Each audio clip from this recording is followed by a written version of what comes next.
All right, so yesterday, that's okay. We might have to take another one. Yesterday we tried to learn the Bible verse Jeremiah 29:13. We're going to try to say it again today. You might already know it. I already know it. You do? Well, let's do.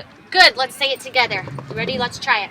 You will Seek me and find me when you search for me with all your heart. Jeremiah 29:13. Wow, guys, that was amazing. Can we try that one more time? We'll see if we can all do it again together after we refreshed our memories. You ready? Okay. You will Seek me and find me when you search for me with all your heart. Jeremiah 29:13. Wow, guys, that's amazing. Good job. Okay, so yesterday, when we were talking about Bible stories, we talked about two truths from the Bible. The first one is that Jesus came as God promised. Because no matter what promise God makes, it's going to come true, even if it takes some time. Do you remember how many years it was after Jesus promised, or after God promised Jesus would come? You're right, 700 years later it happened. And we also talked about how Jesus demonstrated God's power. And we just used one story in the Bible. There are so many in the Bible about Jesus using God's power. But we talked about how Jesus healed the blind man. Do you remember how? Does anybody remember how that happened? Toby? He spit to mud and told the blind man to wash his face in the river and That's okay. I forgot the first part. It was the pool of Siloam. Yeah, I know that was something goes Siloam, but I didn't know that was pool. Yeah. And then what happened after he did that? Oh, you could see. Absolutely, he could. That's right. So today, we're going to talk about a couple other truths from the Bible. And the first one is that Jesus was betrayed and rejected. And those are kind of big words, aren't they? Betrayed and rejected. And that means that Jesus had people who really turned against him, really mean. They did not treat Jesus well at all. So one night, Jesus had the Last Supper with his disciples, his 12 disciples who he lived with and taught. And at that supper, called the Last Supper, Jesus told his disciples that somebody in that room was going to betray him. See, he knew it. Jesus knew it was going to happen. Does anybody know who that man was? Or Luke, sorry. It was Judas. Judas betrayed Jesus and turned him over to the Romans. I did. I called him the wrong. I know. I call brothers and sisters the wrong name all the time, don't I? You know that about me. Oh, I know. So, after that happened, I'm going to show you a picture where Jesus went. Jesus knew what was going to happen. He knew that it was God's plan that he would be beaten and that it was going to be awful. Oh, yeah, I'm not really hiding it from you. I just was holding it.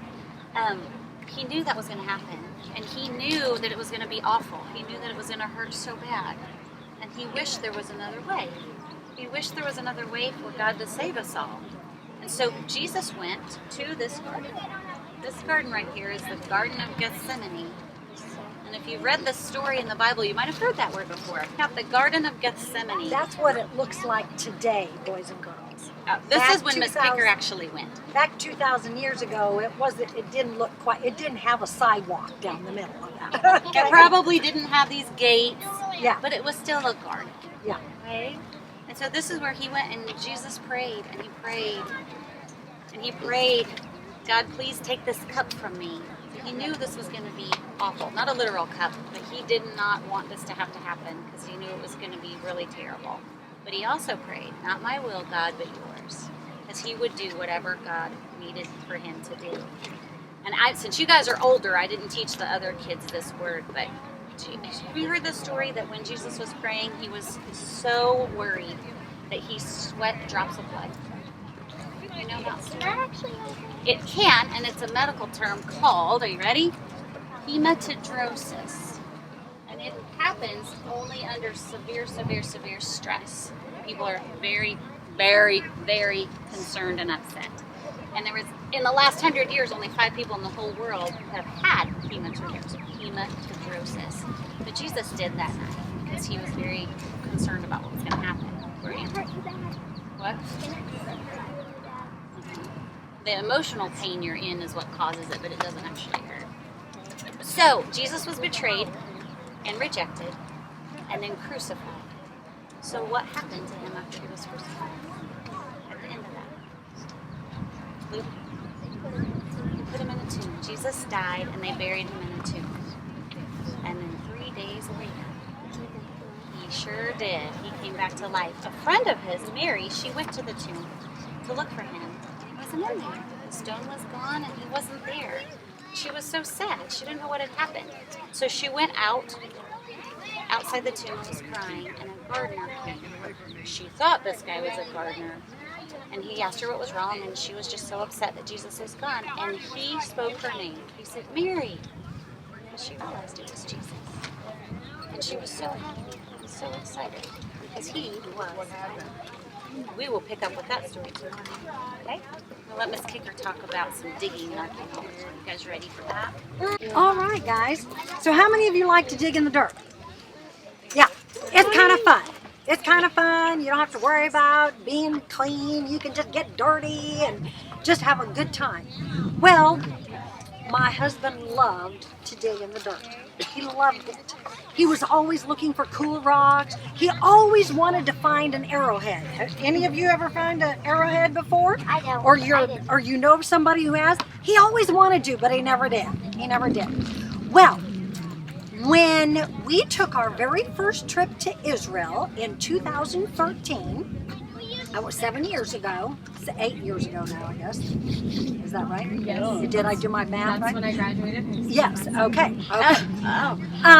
In 2013, we took our first trip to Israel. Now, Israel is another country way across the world, and Israel is where most of the Bible stories that we hear, the stories that we hear in the Bible, those are where they happened. Now, boys and girls, you know, and I hope you know and understand, that the stories that you hear in the Bible, they're not just fairy tales, they're not just made up stories, they're real, aren't they?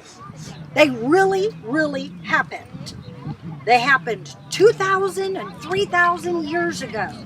So we went to Israel for our very first trip.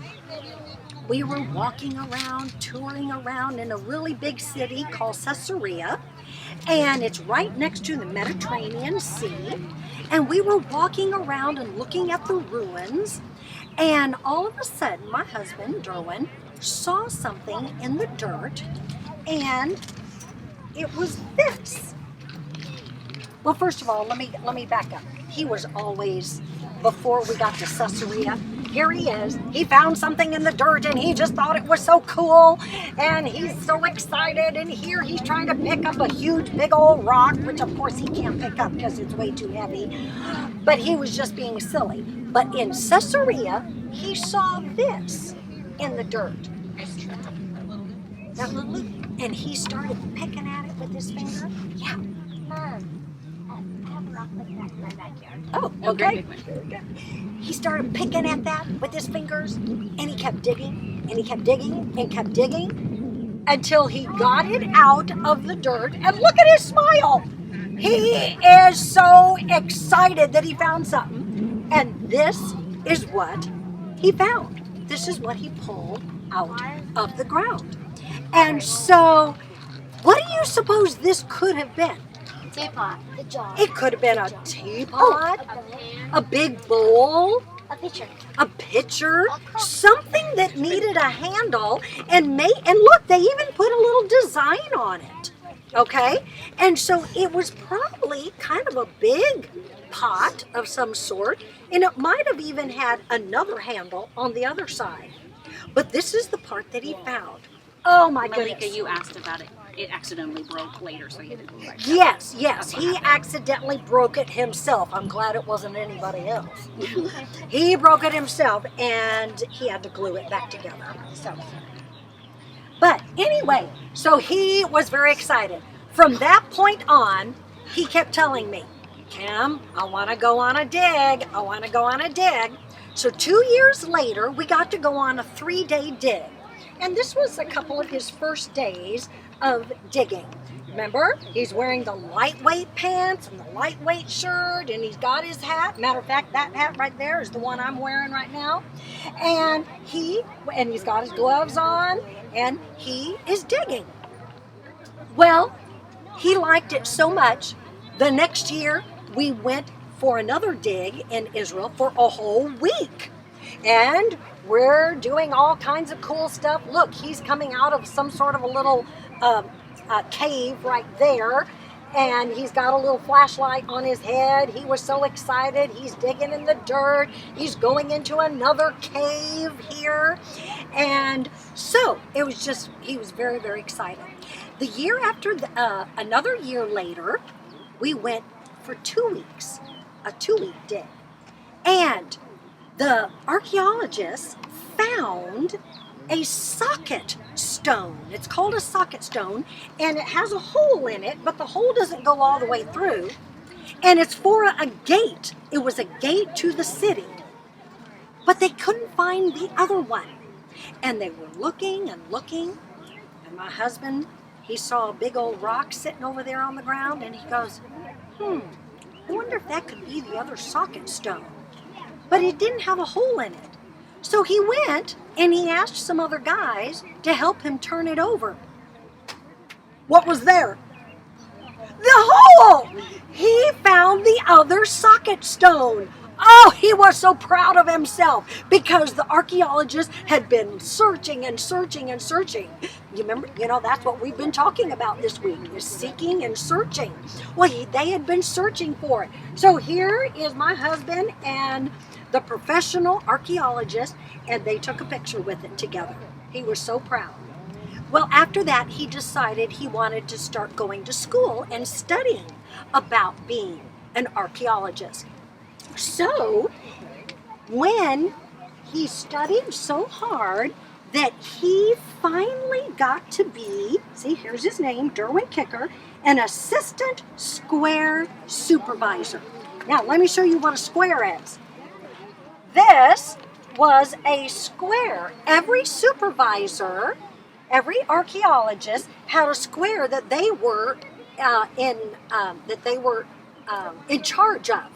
And so Derwin was sitting with the supervisor, and he was learning from him what he should do when he was digging in a square.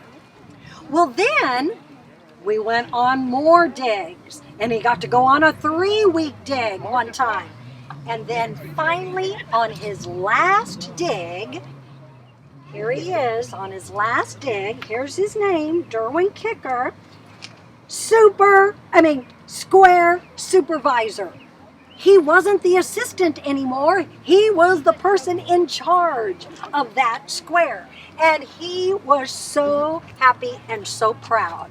So that is the story of how Pastor Derwin got to become, they didn't really call him an archaeologist yet, because that takes many, many years of schooling.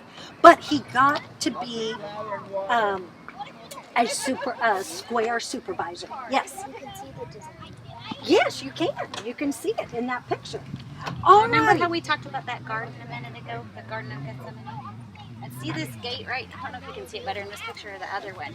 But those sockets that he found, that socket stone, it would have set, I don't know where it would have set on here.